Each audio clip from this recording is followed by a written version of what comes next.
Euzu billahi mineşşeytanirracim. Bismillahirrahmanirrahim. Muhtaram Müslüman kardeşler, Allah Teala'nın selamı, rahmeti, hem bereketleri bulsun har barcalarımızga da. İbadetlerimizni Allah Teala kabul kılıp, günahlarımızı affu kıla kursun. Allah Subhanahu ve Teala'ga bitmez, tükenmez, bizning chin ko'ngillaribizdan chiqqan, ixlos ko'ngillaribizdan chiqqan hamma sinalarimiz, onun ilchisi Peygamberimiz Muhammed Mustafa sallallahu aleyhi ve sellem'nin ruhlarına salavat şerifelerimiz erişip tursa idi. Allah Teala muhtaram kardeşler bizge dünyalıkta dünya baxti, ahirette ahiret baxtlarin nasip eylesin idi. Şimdi elhamdülillah bilgendigizçe şulay bit bizning kirdi Rabiul Awwal aylары. Rabiul Awwal ayı ul bizning 3-nji ay bolup sanala.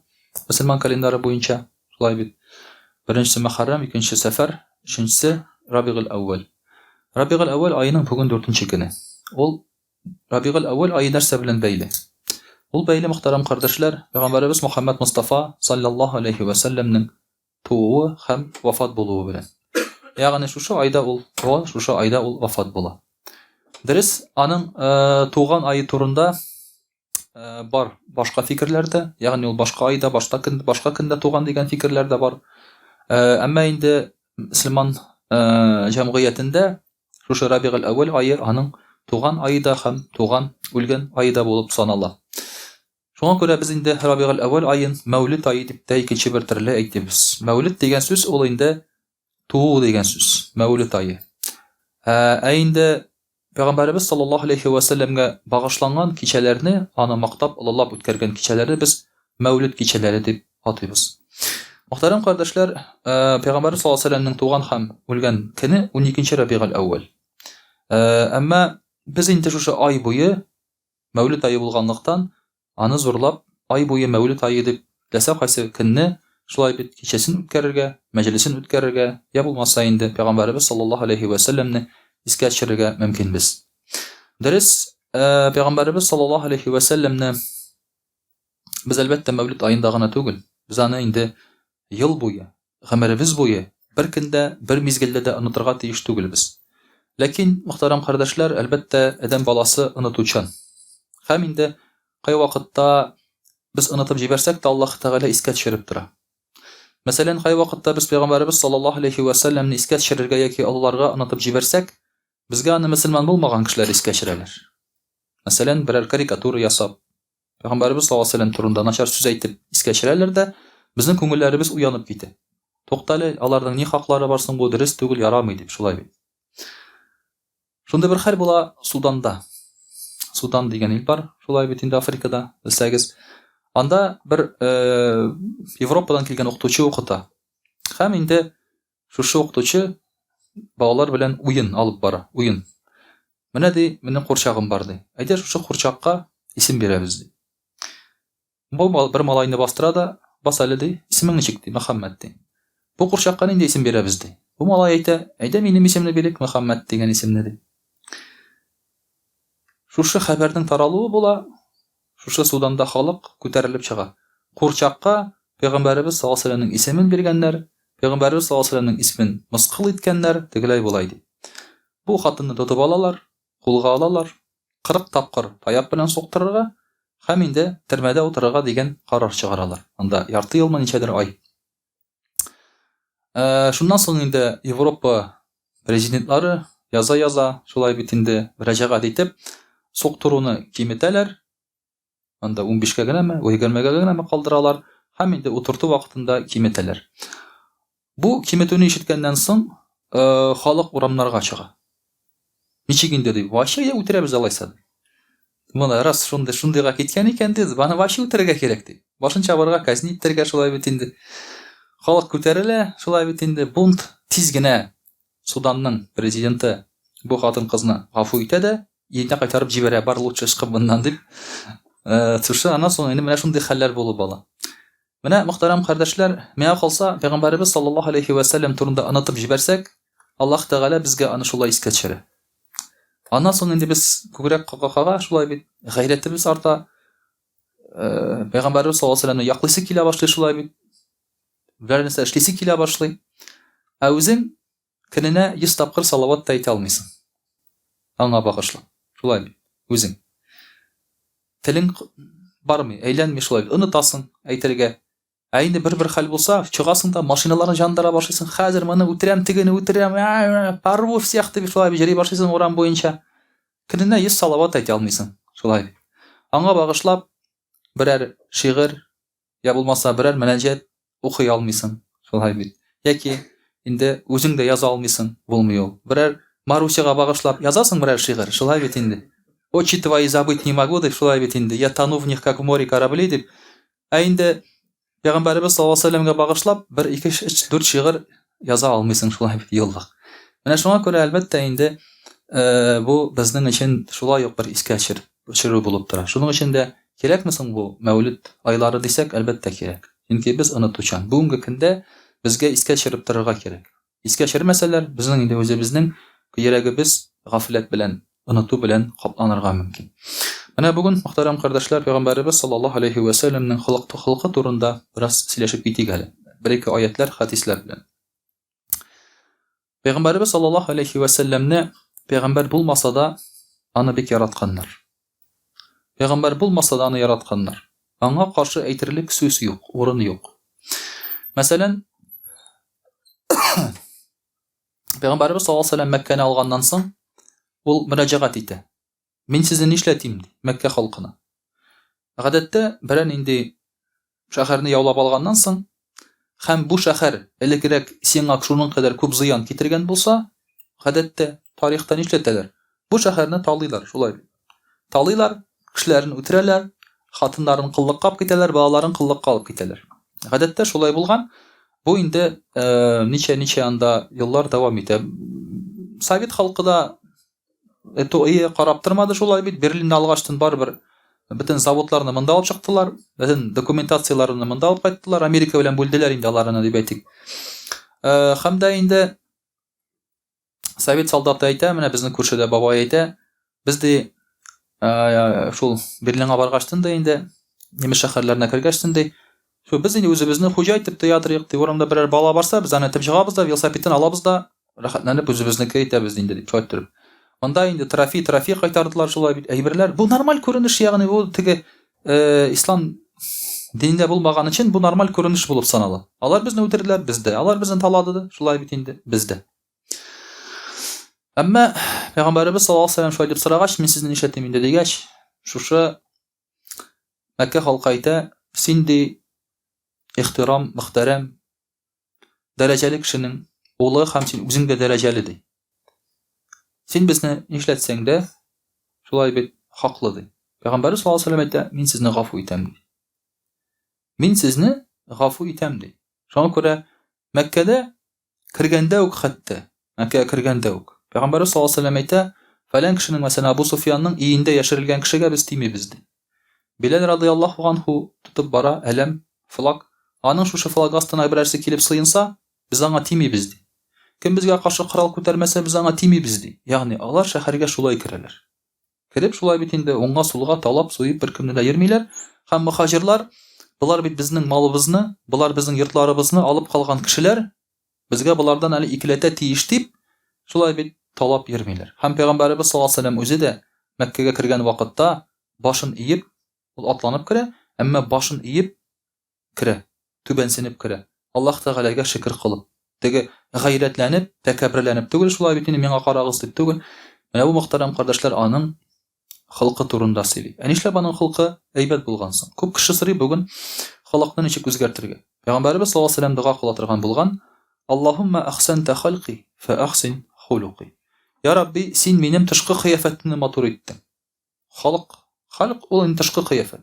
Я Рабби, син минем тышкы кыяфәтемне матур иттең.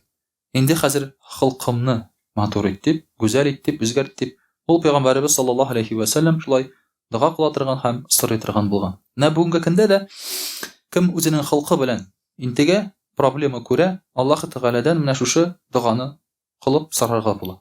Аллаһумма ахсанта халқи фа ахсин хулуқи. Чөнки күпе бездә бар, андый борчулы проблемалар бар. Тәкәбберлек белән интегәбез, шулай бит. Кай вакытта саранлыктан интегәбез. Кай вакытта интегәбез ачу чыгудан, кызып китүдән. Менә ул бик зур проблема, шулай бит. Күп кеше моңа зарлана. Шуңа күрә инде сабырсызлыктан интегәбез. Менә буларның бөтенесенә дә шулай бит. үзгәртер өчен без Аллаһ Тәгаләгә мөрәҗәгать итә алабыз. Шулай ук Пәйгамбәрбез саллаллаһу алейһи ва сәлләм сорый торган булган: "Аллаһумма инни аъуду бика мин мункаратил ахлак". Я Рабби, халыкның начар якларыннан мин сиңа сыенам, синнән саклау сорыйм дигән. Ягъни халыкның берәр начар яклары булса, Я Рабби, мине алардан сакла дип Пәйгамбәрбез саллаллаһу алейһи ва сәлләм сорый торган булган. Әйтәм бит, кай вакытта без үзебезгә хуҗа була алмыйбыз. Халык әхлак, әдәп ягыннан шулай бит. Үзебезгә хуҗа була алмыйбыз. Эшлисе килми аны, но эшлибез без аны. Кай вакытта мәчеткә киләсең, менә бүген шыпырт кына утырам инде дип. Юк, тагын бер-ике сүз әйтәсең дә шуның белән шул. Шулай бит. Инде беркемгә бер сүз әйтмим, шулай бит инде бәйләнмим дип шыпырт кына киләсең, шулай бит инде. Но берсен күрәсең дә, моңа әйтеп ташлыйсың, шулай бит инде. Мисырга сүгенеп ташлыйсың, шуның белән инде анасын бетте. Ягъни син менә бүген тагын булмады инде, син ярар иртәгә дисең инде анасын шулай бит. Көн сайын менә шулай тиреп ул кай вакытта кабатлана. Әлхәмдүлилләh, мәчеткә килеп инде сугышып йөргән кеше юк. Ләкин инде кай вакытта килеп шулай бит телне тыя алмыйча тагын бер нәрсә әйтеп куйган очраклар бар. Мин үзем белән дә шулай ул. Берәр кая дуслар белән баргачтын, бүген шыпырт кына утырам, үземне матур гына тотам дисең инде шулай бит. Сәгать ярымнан уянып китәсең, всё. Тагын әйтеп ташлаган инде. Ярар, булмады инде бу дисең. Менә шуның өчен мөхтәрәм кардәшләр, әлбәттә, шушындый халкының начар якларыннан сыгынырга кирәк Аллаһ Тәгаләгә. Аллаһ Тәгаләдән яклауны, саклауны сорарга кирәк. Һәм ул сиңа ярдәм итәчәк. Сиңа ярдәм итәчәк, шушы күңелеңә шулай бит көч, куәт салачак. Пәйгамбәрбез саллаллаһу алейһи ва сәлләм гафу итә торган булган. Пәйгамбәрбез саллаллаһу алейһи ва сәлләм гел гафу итә торган булган, хәтта менә шушы Мәккә мисалында да. Ни өчен? Пәйгамбәрбез саллаллаһу алейһи ва сәлләмгә Аллаһ Тәгалә турыдан туры мөрәҗәгать иткән. Безнең беребезгә дә Аллаһ Тәгалә мөрәҗәгать итми. Беребезгә дә шулай бит. Коръәннән берәр инде аятлар карасак, анда әйтелә: "Адәм баласы, әйюхәл муъминун", иман китергән кешеләр, әйюхан нас, кешеләр гомумән шулай бит инде. Инде шәхсән кемгәдер әйтә икән Пәйгамбәрбез саллаллаһу алейһи ва сәлләм, Аллаһ Тәгалә, ул безгә түгел шулай бит. Ул безнең заманда әйтелгән сүзләр түгел. Ләкин ул безгә кагыла. Безгә кагыла ул. Әмма хәзерге вакытта шәхсән сиңа әйтелгән сүз түгел. Ләкин сиңа кагыла. Әмма Аллаһ Тәгалә әйткәндә, аның сүзләре Аллаһ Тәгаләнең шәхсән Пәйгамбәрбез саллаллаһу алейһи ва сәлләмгә әйтелә. Мәсәлән, Аллаһ Тәгалә әйтә: "Бисмиллаһир-рахманир-рахим, худил афва ваъмур бил-урфи ва агрид анил җахилин". Монда әмер итә Аллаһ Тәгалә. Гафуны ал үзеңгә ди, ягъни гафу кылучан бул ди. Ваъмур бил-урф, яхшылыкны әмер ит ди. Һәм ва агрид анил җахилин, наданнардан ярактыр ди. Аңа әйтә ул аны. Әгәр сиңа Аллаһ Тәгалә турыдан туры әйтсә, шулай бит, монда нишлеп, монда инде әйтеп сүзне үтәмичә булмый. Бу җыелыш барган вакытта 20 кеше утыра җыелышта шулай бит. Начальник суга: "Эшләмисез, бездельники, нигә начар эшлисез, тегеләй булай, показательләр юк", син утырасың инде, менә аларда юк, миндә бар дисең инде шулай. Шуңа сиңа карап әйтә: "Зиннатуллин, сиңа кагыла ул". Битте. Шулай бит инде. Битте. Эреп төшәсең инде. Шундук, шулай дип әйтү белән, шулай бит. Берсендә мине укытучы сүгә башлады. Ачулана башлады. Ну, аңлашылмаучылык килеп чыкты да инде, мине ачулана бу ха. Мин башында торам да укытучы. Алан тегеләй китте, сүгә чүткенә сукмый инде миңа. Шунда минем янда бер дус малай тора. Бергә укыган инде. Ул әйтә: "Дөрес ди, шундый юл ди, дөрес ди". Катнашып инде укытучыга, инде шуга укытучы теңә борылды да: "Син дә шундый юк ди". Сразу тынды шулай бит инде, тавышы бетте. Шуңа күрә Аллаһ Тәгалә әгәр берәр безгә турыдан туры мөрәҗәгать итә икән, турыдан туры әйтә икән шулай бит. Монда инде уңга сулга китә алмыйсың син, аклана алмыйсың син.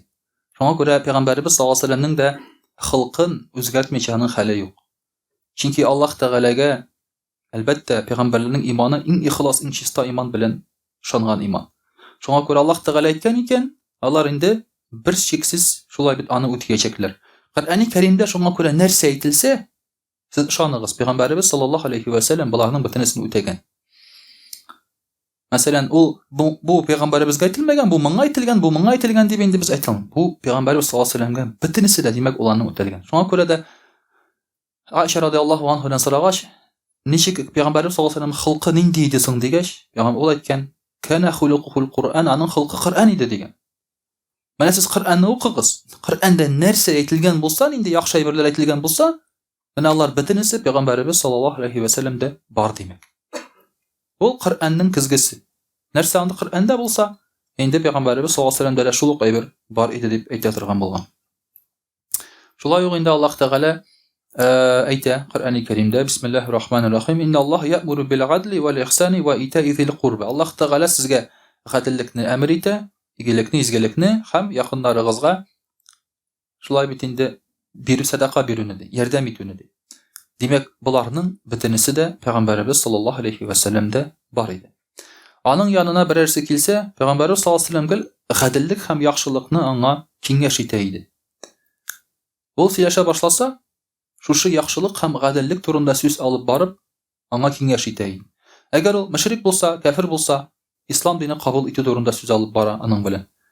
Бер вакытта да ниндидер файдасыз сүз, я булмаса начар сүз Пәйгамбәрбез саллаллаһу алейхи ва сәлләм әлбәттә алып бармый иде. Һәм инде аның туганнары, аның якыннары Пәйгамбәрбез саллаллаһу алейхи ва сәлләмнән иң яхшы мөнәсәбәт күрәләр иде. Иң яхшы мөнәсәбәт. Кайсын гына алсаң да. Хәтта әйтик шул ук Абу Суфьяннарны алсаң да, шул ук Аббас радиллаһу анхуларны алсаң да шулай бит. Һәрберсе Пәйгамбәрбез саллаллаһу алейхи ва сәлләмнән әлбәттә иң яхшы мөнәсәбәт күрәләр иде. Һәм ул үзенең туганнарын чын ихлас күңелдән ярата иде. Мәсәлән, Гали радиллаһу анхуны шулай киявен, үзенең балаларын, анакларын. Пәйгамбәрбез саллаллаһу алейхи ва сәлләм ярата иде Җафар радиллаһу анхуны шулай бит. Җафар ибн Абу Талиб беләбез, ул вафат була үтерелә. Эфиопиядан кайткач, Пәйгамбәрбез саллаллаһу алейхи ва сәлләм аның күргәч урыннан сикереп торып барып, аны кочаклап каршы ала. Кешеләр әйтә, без дә аның булай шатланганын, куанганын күргәнебез юк иде ди. Ягъни ул менә шушы үзенең туганнарына, якыннарына шулай бит иң ихлас, яхшы мөнәсәбәттә була. Бу инде безнең өчен дә шулай ук бик яхшы бер зур мисал булып тора, мөхтәрәм кардәшләр. Авырлыклар килсә, Пәйгамбәрбез саллаллаһу алейхи ва сәлләм нишләгән соң? Авырлыклар килсә, ул сабыр итә торган булган.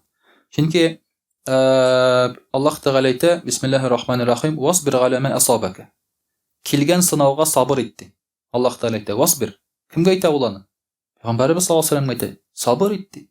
Сабыр ит. Килгән авырлыкка ди, инна залика мин газмил умур. Бу бик зур эш. Бу бик эшләрнең берсе ди. Пәйгамбәрбез саллаллаһу алейхи ва сәлләм шуңа күрә ничек кенә аңа авыр сүзләр әйтсәләр, ничек кенә начарлык эшләсәләр дә, ул һәр вакыт сабыр иткән. Ухуд сугышы вакытында инде аңа китереп сукканнан соң, шулай бит, теше төшкәннән соң, иң баш авыртканнан соң, ул нәрсә ди?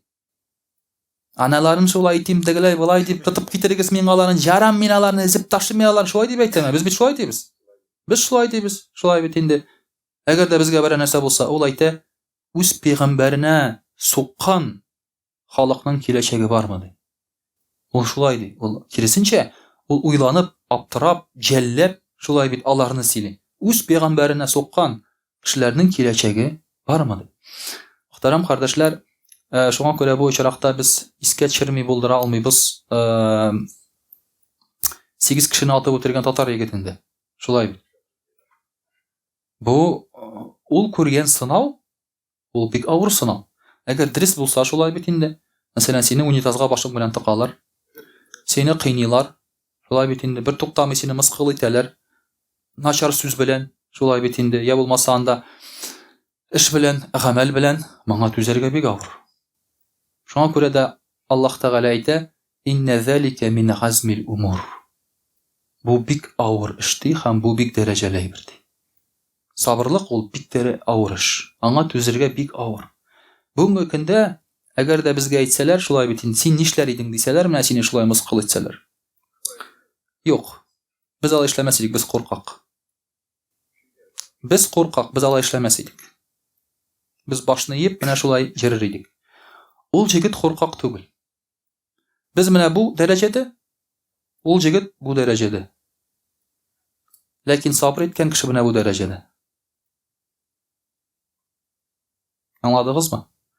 Шушы әйбергә курыккан, түзгән кеше шулай бит, ул менә бу дәрәҗәдә. Түзмичә инде атып үтергән, ул менә бу дәрәҗәдә. Әмма сабыр иткән кеше менә бу дәрәҗәдә. Менә аермасы нәрсәдә? Шуңа күрә Пәйгамбәрбез саллаллаһу алейхи ва сәлләм ул куркак түгел. ул үч алырга да шулай бит теләмәгән. Ул менә бу дәрәҗәдә булган. Ул менә бу сабырлык дәрәҗәсендә булган.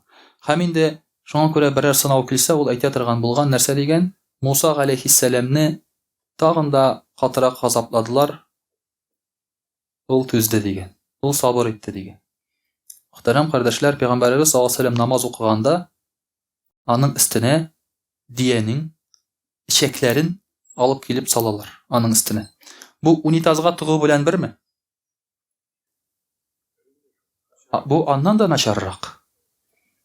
Бу аннан да начаррак, мөхтәрәм кардәшләр. Дия сидеге, дия бугы шушы ичәк эчендә булган, намаз укыган вакытта аның өстенә китереп куялар. Шул ук бер эшләнә. Аңлыйсызмы? Әмма Аллаһ Тәгалә әйтә: "Васбир аля ма асабак." Һәм Пәйгамбәрбез саллаллаһу алейһи ва сәлләм Мәккәгә керә җиңүче булып. Аңа әйтмиләр бит, син дия бугы синең өстеңдә ятадыр, син зачмаренный дип аңа әйтмиләр бит. Килеп баш ияләр, гафу ит безне дип. Гафу ит безне дип баш ияләр. Менә, мөхтәрәм кардәшләр, бу дәрәҗә. Сабырлык ул бик зур көч. Үч алуга караганда да ул зуррак көч һәм кыюлык таләп итә. Моны эшләүе, мөхтәрәм кардәшләр, бөтен кешегә дә бирелмәгән. Пәйгамбәрбез саллаллаһу алейһи ва сәлләм әйтә, шулай ук дөрес Пәйгамбәрбез саллаллаһу алейһи ва сәлләм һәр начарлыкка яхшылык белән җавап бирә торган булган. Аңа начарлык кылсалар да, аңа яхшылык кылсалар да, ул яхшылыктан тагын да зуррак яхшылык белән җавап биргән ни өчен? Чөнки Коръәни Кәримдә әйтелә: Бисмиллаһир-рахманир-рахим. Идфа биллати хия ахсан, фа иза аллази бейнека ва бейнаху адава кааннаху валиюн хамим. Начарлыкка яхшылык белән җавап бир. Ягъни, сиңа нәрсә эшләсәләр дә, син яхшырагы белән җавап бир. Бу турыдан-туры тәрҗемәсе шундый. Идфа биллати хия ахсан. Ягъни, сиңа нәрсә эшләсәләр дә, яхшырак белән җавап бир. Димәк, сиңа начарлык эшләсәләр, яхшылык белән җавап бир дигән сүз бу. Яхшылык эшләсәләр, аннан да зуррак яхшылык белән җавап бир дигән сүз бу. Һәм монда шундый кызык дәвамы бар аның. Һәм синең һәм теге кеше белән сезнең арагызда дошманлык булса, бәлки сез дуслашырсыз ди. Аллаһ Тәгалә әйтә. Димәк, начарлык эшләгән кешегә яхшылык белән җавап бирсәң, бу дошманлык көннәрдән бер көнне дуслыкка әйләнергә мөмкин. Әмма син аңа начарлык белән җавап бирсәң, бу дошманлык көчәя генә. Ул көчәя, кыса һәм көннәрдән бер көнне шулай бит инде үзеңә бер начаррак булырга мөмкин. Менә шуның өчен дә шушы Пәйгамбәрбез саллаллаһу алейһи ва сәлләмнең хылкы да була. Ул шуңа күрә дә ислам динен тарата башлаган дәвердән алып, аның күпме генә дошманнары булса да, аннан соң алар үкенәләр аның дошманы булганына. Аннан соң алар тәүбә итәләр. Аннан соң алар үкенәләр. Хәтта Вахшини генә шулай бит искә төшерик. Ул ничек үкенә Пәйгамбәрбез саллаллаһу алейһи ва сәлләмгә каршы сугышкан өчен? Ничек үкенә ул? Һәм шушы үзенең начарлыгын ничек тә булса бетерергә тели ул. Һәм үтерә Мусайлама әл-Кәззабны. Шуның белән ул әйтә, ничек тә булса бәлки мин бер яхшылык эшләгәнмендер ди ул. Кайберәүләр әйтә, Вахши ди ишеп йөргән ди, исереп йөргән ди, шундый сүзләр дә бар. Ләкин әгәр булай эшләсә дә, ул сахаба. Ул сахаба. Әгәр дә ул булай эшләгән икән, бәлки әгәр дә эшләгән булса. Шундый сүзләр бар, чөнки ишетергә сезгә туры килергә мөмкин аны. Сез уйларсыз, каралы нәрсә бар икән бу дөньяда дип, шулай бит инде. Алай эшләгән булса да, ул җәннәтле. Чөнки аның әгәр дә ул аны эшләгән булса да, ул гынах кылу өчен түгел, ләззәт алу өчен түгел. Бәлки менә шушы Пәйгамбәрбез саллаллаһу алейһи ва сәлләм каршындагы булган үпкәсен, дөресен әйткәндә үпкә түгел, гаибен басыр, тынычландырыр өчен. Билал радиллаһу анһу гомумән Мәдинәдән күчеп китә. Күчеп китә Пәйгамбәрбез саллаллаһу алейһи ва сәлләм вафат булгач. Ул әйтә, мин монда яши алмыйм ди. Чөнки һәр йорт, һәр почмак монда миңа Пәйгамбәрбез саллаллаһу алейһи ва сәлләм искә төшерә ди. Мин аны сагынам ди. Шуңа күрә ул минем исемә төшмәгән, шулай бит инде берәр чит җиргә мин китәм дип күчеп китә. Күчеп китә. Хана бераздан ул Мәдинәгә кунакка килгәч, шулай бит ишеткәнегез бардыр инде. Кунакка килә Мәдинәгә һәм аңа әйтәләр, азан әйт әле диләр. Әйтә, юк, әйтмим ди, мин азан әйтмәскә сүз бирдем ди. Пәйгамбәр саллаллаху алейһи ва сәлләм вафатыннан соң әйт инде, әйт дигәч, ул басып азан әйтә башлый. Күз яшьләре белән җылый-җылый иләреннән чыгалар мөселманнар, сахабәләр. Җылый-җылый чыгалар. Расулуллаһ исән кебек, Расулуллаһ вакытлары искә төште ди. Менә шулай иттереп, мөхтәрәм кардәшләр, алар инде Пәйгамбәр саллаллаху алейһи ва сәлләм яраткан булалар һәм кадерләгән булалар. Менә бу аның хылкына күрә. Шулай бит. Нинди матур хылкына күрә. Һәм ул аны иман китереп кенә түгел, аны яратып, чыннан да сахабәләребез искә алалар аннан соң, аның вафатыннан соң да. Инде иншаллаһ рус телендә дә сөйләп китик. Аъузу биллаһи минаш шайтанир раджим. Бисмиллахир рахманир рахим.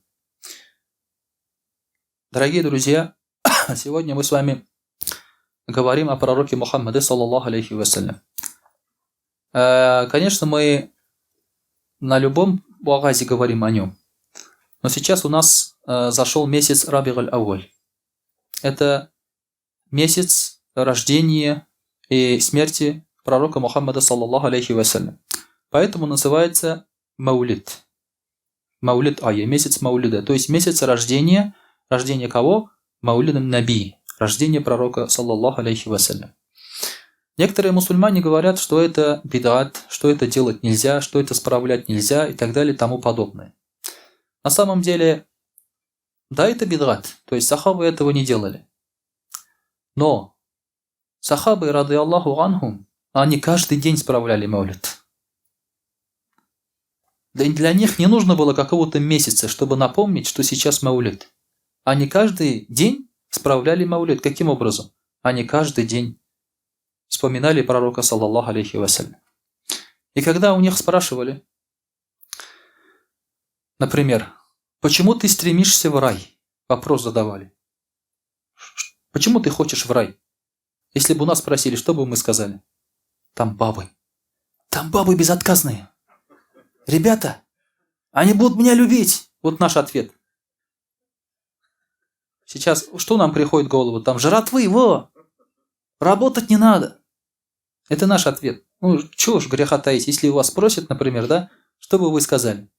Если у вас нет знаний, конечно, и проницательности, просто если вы искренне вас спросят.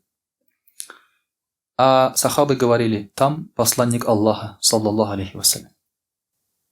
Они говорили, там посланник Аллаха, саллаллаху алейхи ва саллям. Нам не надо этих всех садов, рек, женщин и так далее. Вот если мы туда попадем, и мы будем видеть посланника Аллаха, саллаллаху алейхи ва саллям, вот нам этого достаточно. Это для нас радость, которая перекрывает все. Все эти наслаждения, которые там есть. Вот это, дорогие друзья, их ответ. Если сегодня спросить у молодежи, у уличной молодежи, кто такой Вася Бриллиант? Слышали о нем, о Васе Бриллианте? А? Да вы ни о том не знаете, ни об этом не знаете вы. При чем тут телевизор? Это легенда. Это легенда. Вася Бриллиант – это последний вор в законе, который жил по воровским принципам. После него уже нет других воров в законе. Все эти уже вшивые, которые женятся, у которых дети там есть уже, которые на милиционеров работают, стучат и так далее. Он был последний вор в законе, который следовал кодексу. Его и не выпустили из тюрьмы, там он и умер. Вася Бриллиант. Ну вы, ребята, вообще туман, да? Вы что? Вы где живете? У нас страна, полстраны сидели, а вы не знаете Васю Бриллианта. Вы понимаете, у нас люди, которые даже не сидели, шансон слушают и хотят сесть. А вы не знаете Васю Бриллианта. Вот эти ребята, они знают, кто такой Вася Бриллиант, и искренне им восхищаются. Вот все, кто сидел, это для них это вот непререкаемый авторитет. Бедолаги. Для нас непререкаемый авторитет – это посланник Аллаха, саллаллаху алейхи ва саллям, Мухаммад. Как они знают о Васе Бриллианте, все его афоризмы, все его дела, все его поступки, да, рождение, смерть, вот так же мы должны знать о пророке Мухаммаде, саллаллаху алейхи ва саллям. Мы должны постоянно изучать его жизнь, его манеры, и даже то, что он любил, то, что он не любил и так далее. и стараться ему подражать. Особенно подражать в его нраве. Вот так мы становимся мусульманами. Если мы о нем ничего не знаем, то, естественно, мы и не сможем подражать. Сахабы, рады Аллаху анхум, они каждый день подражали. Они каждый день о нем помнили и плакали. И вот пришло поколение мусульман, которым нужен был день или месяц, где им напоминали бы о пророке, саллаллаху алейхи вассалям. Поэтому маулид, это само по себе празднование маулид, да, появилось в поздние века. Но почему? А потому что мусульмане погрязли в мирском и забыли о посланнике Аллаха, саллаллаху алейхи вассалям. Искренне скажите, кто из вас скучает по пророку, саллаллаху алейхи вассалям? Кто хочет его увидеть, да? Вот однажды был в арабских странах такой опрос. Ходили с микрофоном и спрашивали в торговом центре, что бы вы сказали, если бы увидели пророка, саллаллаху алейхи вассалям? Там кто-то так, сяк. У одной девушки спросили. Она заплакала. Все. Она плачет, остановиться не может. Слов нет.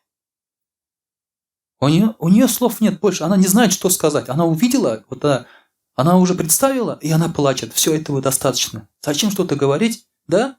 Когда он перед тобой стоит, и ты видишь, это уже радость для нее. Понимаете? Вот это такое чувство было у сахабов. Такое чувство было у первых мусульман. Поэтому сейчас у нас чистый прагматизм. У нас нет таких чувств. И мы нуждаемся вот в таких воспоминаниях, в таком месяце, в таком дне, чтобы о нем говорили с каждого утюга с утра до вечера, чтобы возбудить в нас вот эти чувства, потерянные и забытые, дорогие друзья. Поэтому маулид, естественно, он ценный для нас день и месяц. Каким же был пророк, саллаллаху алейхи вассалям? Его не любить невозможно было. Потому что люди любили его больше отца, больше матери, больше своих детей, больше жен. Когда жены теряли своих мужей и детей на войне, им говорили, у тебя умер муж, у тебя умер ребенок. Они говорили, а пророк цел? Говорит, да, цел, но этого нам достаточно. Они говорили. Если он пришел живой, то этого, они говорили, нам достаточно. Вы понимаете, насколько любили, больше даже. Беременные женщины, когда в один из походов пророк саллаллаху уезжал, одна беременная женщина. Уже был живот виден. Да? Когда говорили, что враги хотят убить пророка, саллаллаху, она беременная женщина. Она завязала свой живот снизу, чтобы ребенок не выпал. Взяла за уздечку лошади пророка, саллаллаху, с одной рукой взяла меч и сказала, пусть только подойдут, говорит. Пусть только подойдут, говорит, к нему. Понимаете, беременная женщина. Вот так они любили. Они не думали, что у них в утробе ребенок. Сейчас беременная женщина, она сидит вот на пушинке, на подушке, да? Она стол даже не протирает. Она на улицу даже не выходит. Это хрустальная ваза.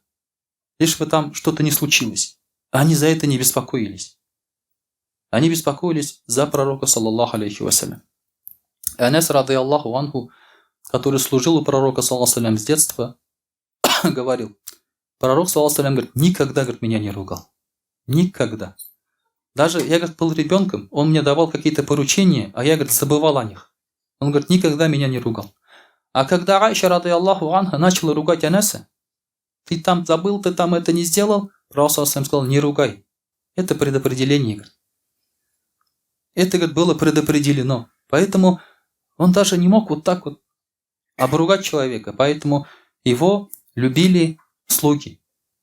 Даже, что говорить, его приемный сын, Зейд, да, его приемный сын. Он был рабом. Этот мальчик, его захватили во время войны арабы. И этого мальчика пророк, саллаллаху алейхи, взял к себе, как слугу, но сделал его как сын приемный. И когда у этого мальчика нашлись родители, они пришли из своего племени, они сказали, мы слышали, что наш сын у вас как пленник, говорит, и подошли к пророку, саллаллаху алейхи, и сказали, любые деньги даем, верните мне моего сына. Отец пришел и говорит, любые деньги даю, верните мне моего сына. Пророк, саллаллаху алейхи, сказал, я его не держу. Спросите у него, если он хочет, пускай идет с вами. Если хочет, пускай остается здесь, он мне как сын. И тогда, что сказал этот мальчик? Он сказал: я остаюсь. Он отказался от своего отца в пользу своего хозяина. Нигде такого нету. Нигде такого нет. И вы не услышите такого нигде. Чтобы от собственного отца ребенок отказался, который попал в рабство, его увели, да, в чужом месте. Он сказал: вот этого человека я люблю больше. Он еще не был пророком. Вот, я этого человека люблю больше. Он уже покорял сердца, даже не будучи пророком. И однажды Зайд, ради Аллаху анху, очень сильно плакал. Держал живот и плакал, катался по земле. Он не мог дышать. Схватил живот, да? Сейчас у нас живот схватывает от сильного смеха такого. Вот когда сильно смеемся, так вот бывает у нас, да? Воздуха не хватает. От плача у нас такого не бывает. Да? Альхамдулилля, у нас сердце уже черствое, мы и так плакать не можем. И вот он упал и плакал. И потом пророк, саллаллаху алейхи, спросил: почему ты плачешь, что случилось? Он сказал: о, Расуль Аллах, я, говорит, молодой, а ты старый. Если ты умрешь раньше меня, то как я буду жить в этом мире без тебя? Если даже, говорит, мы умрем там вместе, да, ты попадешь в рай, а я в ад. Как я буду в аду, не видя тебя? Он не говорил, как там жарко будет. Сколько там мучений будет. Он говорил: как я буду в аду, если я не буду тебя видеть? Вот почему я, говорит, переживаю, скучаю по тебе, хотя они еще не расстались. Пророк, саллаллаху алейхи, сказал, что человек будет с тем, кого он любит. Человек будет с тем, кого он любит. Аль-мар'у аля ман ахабба. Мага ман ахабба. Человек будет с тем, кого он любит. Если ты любишь Васю Бриллианта, ты будешь с ним. Если ты уважаешь его, ты будешь с ним. Участь будет такая же. Если ты будешь любишь пророка Мухаммада, саллаллаху алейхи, ты будешь с ним. Вот в чем разница, дорогие друзья. В чем разница? Также, дорогие друзья, пророк, саллаллаху алейхи вассалям, давал людям клички. Он любил давать людям клички. Например, если он видел кого-то, он не называл обычно по именам. Он давал им хорошие клички. И потом их называли уже вот по этому имени. Мы знаем, что многих сахабов называют по кличке, и то есть мы даже уже как бы не знаем даже их настоящего имени. Ну, из-за того, что из-за незнания просто. Информации не хватает. И мы знаем их по их кличкам. Иногда эти клички дают даже как имена. Например, Абу Бакр. Есть фамилия Абу Бакиров, например. Это кличка. А эту кличку давали своим детям как имя. Вот это уже настолько любили этих людей. Да? И пророк, саллаллаху алейхи, тоже давал такие вот клички. У него была такая интересная привычка. Он даже давал клички своим животным и вещам. То есть меч, например, он называл, например, так-то, да? Посох там свой, например, так-то называл. Поэтому верблюда, например, называл Хасва, мы знаем, да? Тоже кличка была. Дорогие друзья, вот не знаю, уместно ли такой факт. Коровы, которым дают клички, дают больше молока, чем те-то коровы, у которых нет кличек. Вот это интересный факт. Поэтому дайте вашим машинам клички, они ломаться не будут. Как ваши машины зовут? Да? Пупсиком назовите каким-нибудь, да? Машинам своим. Как наши машины можно назвать, да? Я не знаю даже, какие клички. Вот как можно назвать наши машины? Патриот, у вас Патриот, да? Я не знаю таких плохих слов. Поэтому, дорогие друзья, когда, в принципе, мы можем давать клички даже своим машинам, в этом ничего плохого нет. Вы понимаете? Пророк, саллаллаху алейхи, называл свои даже неодушевленные предметы какими-нибудь именами. Пророк, саллаллаху алейхи вассалям, всегда говорил кратко, емко И пророк, саллаллаху алейхи вассалям, не обращал внимания на непристойности. Когда рядом с ним говорились какие-то плохие вещи, он просто не вмешивался и не обращал на это внимания. Понимаете?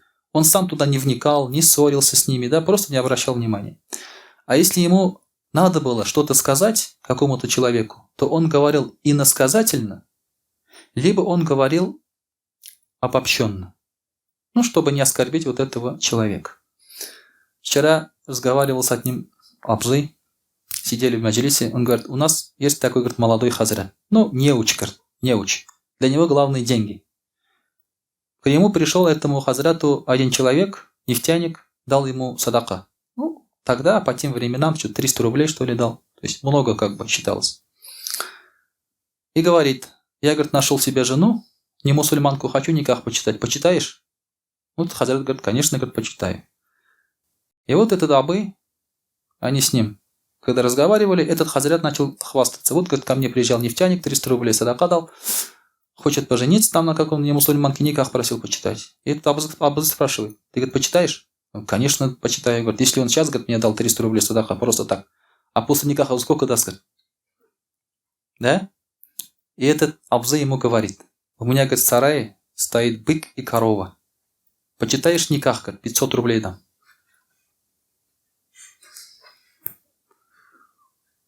У меня, говорит, в сарае стоит бык и корова. Никах, говорит, почитаешь, я тебе, говорит, 500 рублей дам. 500 рублей. Тут стоит, не знает, что, как это, почитать, не почитать, шутит, не шутит, да, человек. Я говорю, тебя серьезно, говорит, 500 рублей дам, говорит, не 300, как этот нефтяник, 500 рублей, говорит, дам, почитаешь? Да стоял, говорит, несколько минут, говорит, стоял, думал, говорит, потом развернулся, ушел, доперло, походу. Похоже, что доперло, да? Вот, поэтому, конечно, иногда вот так иносказательно нужно воспитывать людей.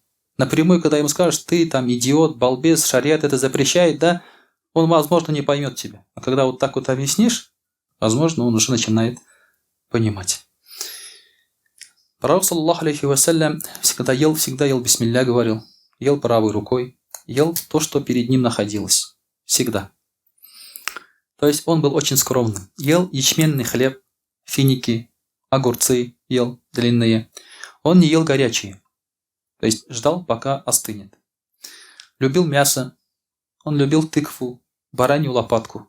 Вот его как бы предпочтения в еде были.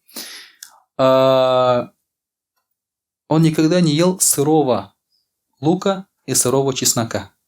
Потому что от них пахнет. Ну, либо вареный, либо жареный в таком виде. То есть вот его предпочтения были в еде. Он очень скромно питался. Питался, как и все, в его время. Если он что-то не любил в еде, то он просто не ел. Например, он не любил почки барана. Он не ел селезенку. Сейчас мы селезенку выкидываем, понимаете? У нас, у татар, вот это вошло в наш обиход. Они знали, что любил пророк, что не любил. Когда я видел татар, которые разрезали барана и селезенку выкидывают. Я говорю, почему выкидываете? Они сразу выкидывают. Говорю, почему выкидываете? Это же можно есть, наверное, там же ничего харамного нету, да? Говорит, не знаю, говорит, но у нас, говорит, никто не ел никогда, говорит. Обычно, говорит, мы это выкидываем. Понимаете? Откуда у них это было? Обычно, говорит, выкидывают. Они сами не знают у них, откуда это. Это от пророка, саллаллаху алейхи вассалям. Он не ел селезенку, не ел почек барана, не любил, и ящериц не любил. Это не значит, что нельзя есть ящериц. Ящериц, как раз, можно есть. Смотрите, да, как? Но он их не любил, поэтому не ел их. Пророк, саллаллаху алейхи ва саллям, носил белую одежду, а вообще носил, что было. Предпочитал белые. У него было лишь 2 праздничных таких платья, чапана, которые он надевал на джумга намаз. Все. Как-то у него появилась когда-то одна красивая рубашка, и потом он ее тоже подарил кому-то. То есть он одевал обычный. Он носил головной убор. Вот те, которые мусульмане, не носят головной убор. Пророк, саллаллаху алейхи ва саллям, всегда носил головной убор. Этот головной убор у него был либо с чалмой, либо без. Но головной убор был. Сейчас люди говорят, это же просто сунна, или наоборот, или даже говорят, что это не сунна, даже носить головной убор. Носить головной убор – это фитра. Это естество человека. В любую погоду везде носит головной убор. и в жару, и в холод, и в дождь, и в снег всегда голову надо закрывать. И вот он носил, называется тюбетейка сейчас, да, либо с челмой, вот как сейчас намотанный, да, либо без него, но головной убор был. Он снимал головной убор тогда, когда читал намаз, и перед ним надо было поставить какую-нибудь преграду. Иногда он палку втыкал вот так перед собой, да, сутра называется это. Иногда он ставил головной убор, снимал вот так ставил, только в этих случаях. А так он просто так головной убор не снимал. Дорогие друзья, мы никогда, сейчас скажу вот последнее уж, да, тут, конечно, еще много, но скажу последнее. Мы никогда не слышали, что пророк, саллаллаху алейхи вассалям, сражался с мечом, да, бросался там на врагов там и так далее. Во-первых, он был милостив.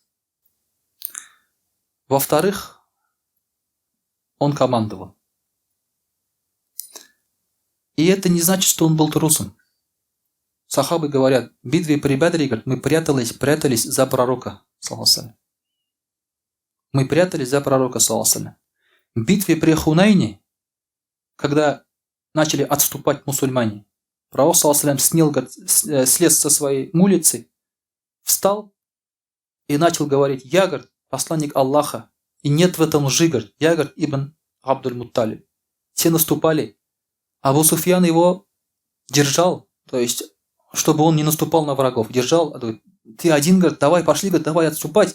Вот настолько он был отважным, дорогие друзья. Отвага у него была, не думайте, что он был каким-то там трусом, да, где-то он сидел, там отсиживался, такого не было. Такого не было. И он получал удары. И когда его уже окружили, хотели убить, и он сам тоже убил. Даже сам тоже убил копьем, одного ранил в шею. Ранил, потом тот умер. Вот поэтому, дорогие друзья, пророку, саллаллаху, свойственны все хорошие качества, которые есть в Коране, в Сунне и вообще в людях. Ни одно не пропущено. Любое возьмите, все ему свойственно. Иншаллах, это венец творения людей. Пророк, саллаллаху, лучший из творений людей. Поэтому он лучший из тех, у кого можно брать знания, пример, ну и, соответственно, менять себя по образу и подобию пророка Мухаммада, саллаллаху алейхи вассалям. Ва акулю кавли хада, астагфируллах аль-гафара ли ва лякум ва лисаири джамаати муслимин аль-хадирин аджмагин, иннаху хува аль-гафуру рахим аль-джавад аль-карим ва сами'у ад-ду'a.